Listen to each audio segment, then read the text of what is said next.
Assalamualaikum warahmatullahi wabarakatuh. Halo, apa kabar anak-anak? Jumpa lagi, walaupun pembelajaran kita dari rumah masing-masing, kalian harus tetap menjaga kesehatan dan semangat dalam pembelajaran. Ingat himbauan dari pemerintah untuk selalu menggunakan masker, menjaga jarak, dan mencuci tangan. Nah, sebelum memulai pembelajaran, silakan anak-anak absen di grup WA-nya masing-masing. Selanjutnya, mari kita berdoa bersama. Semoga pembelajaran kita dapat dipahami dan diridhoi Allah Subhanahu wa Ta'ala. Berdoa dimulai.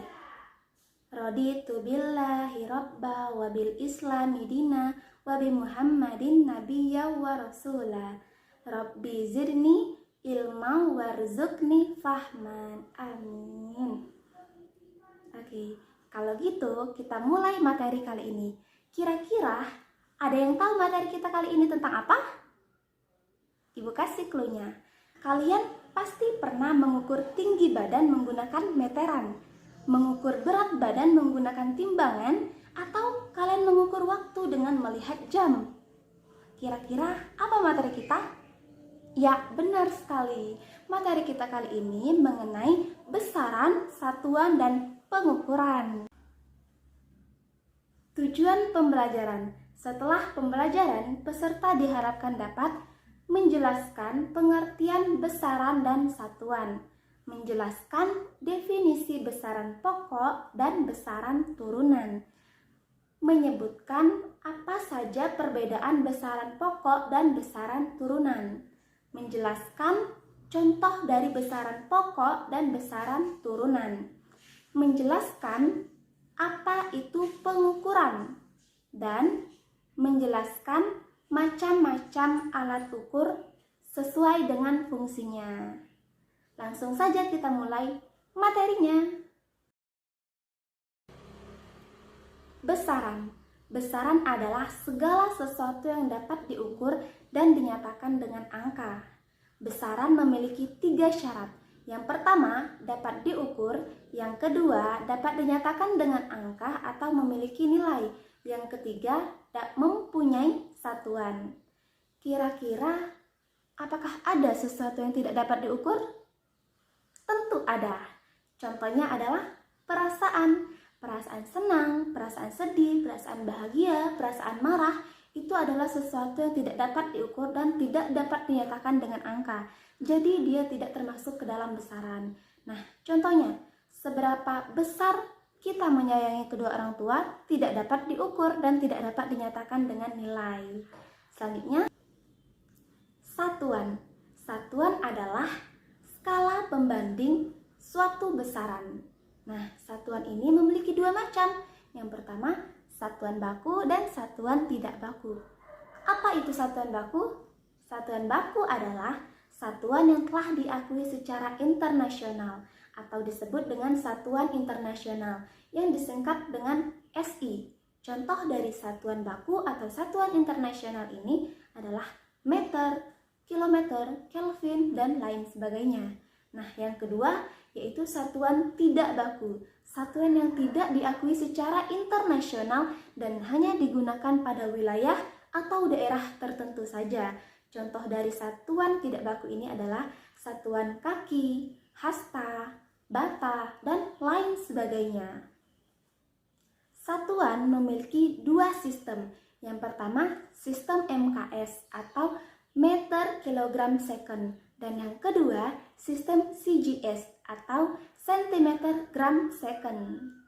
Berdasarkan satuannya, besaran dibagi menjadi 2 macam. Yang pertama adalah besaran pokok dan yang kedua adalah besaran turunan. Besaran pokok adalah besaran yang telah ditetapkan sebelumnya dan tidak diturunkan dari besaran lainnya. Nah, besaran pokok ini memiliki 7 macam. Untuk mempermudah kita mengingat 7 macam besaran pokok, ini dia rumusnya. Jiwa SMP. J adalah jumlah zat, I adalah intensitas cahaya, W adalah waktu, A adalah arus listrik, S adalah suhu, M adalah massa, dan P adalah panjang. Perhatikan tabel berikut. Nah, kita lihat di sini ada besaran, MK MKS dan lambangnya. Mari kita baca dengan sama-sama. Panjang MKS-nya adalah meter, lambangnya adalah M, massa kilogram kg, waktu second S, suhu Kelvin K, arus listrik ampere A, intensitas cahaya kandela CD, jumlah zat mol. Nah, perhatikan contoh berikut ini. Suatu meja memiliki panjang 2 meter. Panjang adalah besaran dan 2 meter adalah satuannya. Yang kedua, besaran turunan. Besaran turunan adalah besaran yang satuannya diturunkan dari besaran pokok, atau bisa kita sebut hasil dari perkalian atau pembagian 2 besaran pokok. Nah, bisa kita lihat pada tabel berikut ini. Mari kita baca bersama-sama. Luas, lambang besarannya adalah A, dan MKS-nya adalah atau satuannya meter persegi, kecepatan V, meter kubik, percepatan A atau meter per second kuadrat, gaya F, Newton atau kilogram meter per second kuadrat, tekanan P, kilogram per meter second kuadrat, usaha W, kilogram meter persegi per meter persegi, massa jenis P kecil, kilogram per meter kubik. Perhatikan contoh berikut ini.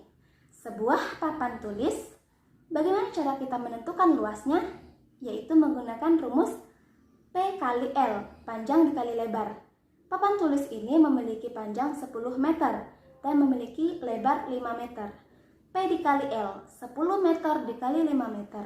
Maka didapatkan hasil luas dari papan tulis ini adalah 50 meter. Pengukuran.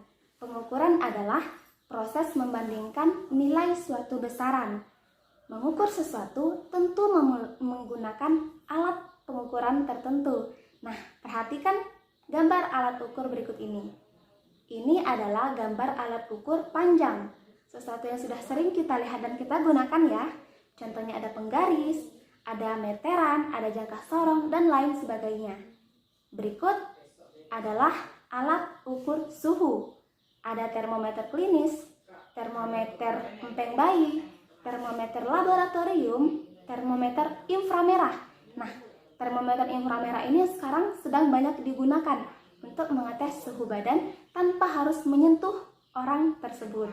Selanjutnya, ada alat untuk mengukur massa. Alat mengukur massa ini ada neraca digital, neraca pegas, dan neraca analog. Berikut ini adalah salah satu contoh alat ukur jumlah zat. Namanya adalah TDS meter. Fungsi dari alat ini untuk mengukur partikel padatan terlarut yang ada di dalam air.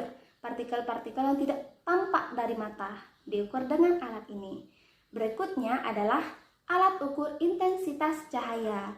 Contoh dari alat ukur ini namanya adalah light meter atau lux meter. Nah, berikut adalah contoh alat ukur waktu. Sesuatu yang sudah sangat sering kita lakukan dalam aktivitas sehari-hari, yang sudah sering kita gunakan dan sering kita lihat. Contohnya ada jam, ada arloji atau jam tangan, ada stopwatch, dan ada jam pasir. Selanjutnya, alat ukur arus listrik. Arus listrik ini menggunakan beberapa macam alat. Salah satu contohnya adalah yang ada pada gambar berikut, yaitu LED test pen atau analog multimeter ataupun digital multimeter. Alhamdulillahirabbil alamin, karena materi pembelajaran kita kali ini telah selesai. Anak-anak ibu semoga bisa memahami dan mengerti apa yang telah dipelajari hari ini. Apabila ada yang ingin ditanyakan, silahkan kirim pertanyaannya di WA grup kelas masing-masing. Untuk tugas pembelajaran materi kali ini akan ibu kirimkan soalnya di WA grup kita. Silahkan anak ibu kerjakan dan dikumpulkan pada pertemuan selanjutnya. Nah, sedikit kesimpulan dari materi kita kali ini. Yang pertama adalah tentang besaran. Apa itu besaran? Ada yang bisa menjawab? Besaran adalah segala sesuatu yang dapat diukur dan dinyatakan dengan angka. Sedangkan satuan adalah skala pembanding suatu besaran. Besaran terbagi menjadi dua, yaitu besaran pokok dan besaran turunan, beserta alat-alat untuk mengukur setiap besaran tersebut. Sekian materi pembelajaran kita hari ini. Tetap jaga kesehatan, patuhi protokol kesehatan, dan semangat belajar di rumah. Sebelum menutup pembelajaran, mari kita doa bersama. Semoga Allah meridhoi dan merahmati ilmu yang telah kita terima hari ini. Berdoa dimulai. Rabbi srohli sadri wa yassirli amri wahlul uhdatan min lisani yafqahu qauli. Amin. Sampai jumpa di pertemuan selanjutnya. Wassalamualaikum warahmatullahi wabarakatuh.